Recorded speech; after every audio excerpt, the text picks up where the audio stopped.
আপনাদের এটা কি প্রথম প্রকাশন? একদম প্রথম, এটাই আমাদের প্রথম যে প্রকাশনা প্রচেষ্টা। বইমেলা উপলক্ষে বার করেছি। এরপরে আমাদের ইচ্ছা হবে 3 মাসে সন্তরণ এটাকে বন্ধ করা। এটা কি ত্রৈমাসিক? আপনি দেখাবেন পত্রিকাটা আপনাকে একটু।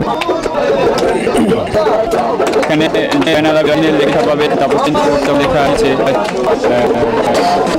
নতুন লেখকও আছে, নাম করা লেখক আছেন, হযরত আলী আছেন, ভূমিকা দিয়ে আছে, তারপরে গল্প আছে, তমাল বন্দ্যোপাধ্যায়ের গল্প আছে, এখানে তমাল বন্দ্যোপাধ্যায়ের গল্প আছে।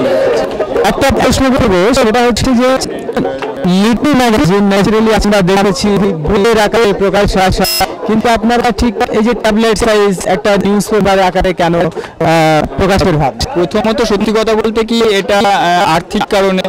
কারণ এখন যা খরচ, পত্রিকা ছাপাটা প্রচুর খরচ পড়ে যায়। কিন্তু এখন যদি একটু এইভাবে বার করতে চাই, তাতে আমাদের সুবিধা হয় বার করতে। আমরা সবাই ছাত্র, কেউই প্রফেশনাল নয়, এবং আমরা আমাদের উদ্দেশ্য নয় ব্যবসা করা, এটা নিয়ে জাস্ট মানুষের কাছে উপস্থাপনা আর কি। তো সেই জায়গায় মানুষ যাতে পায় একটা আমাদের কন্টেন্ট, আমাদের কিছু লেখা। দাম করেছেন মাত্র 3 টাকা। কেমন বিক্রি? বিক্রি আমাদের গত 4 দিনে প্রায় 4-5 দিনে 400 কপির উপরে বিক্রি হয়ে গেছে।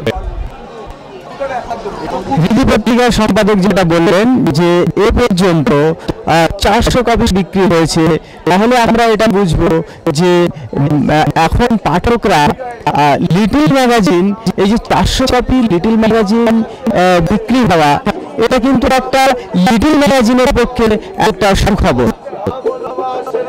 ক্যামেরায় সুব্রত ভালের সঙ্গে হালিম মন্ডল, স্টিল নিউজ, কৃষ্ণনগর।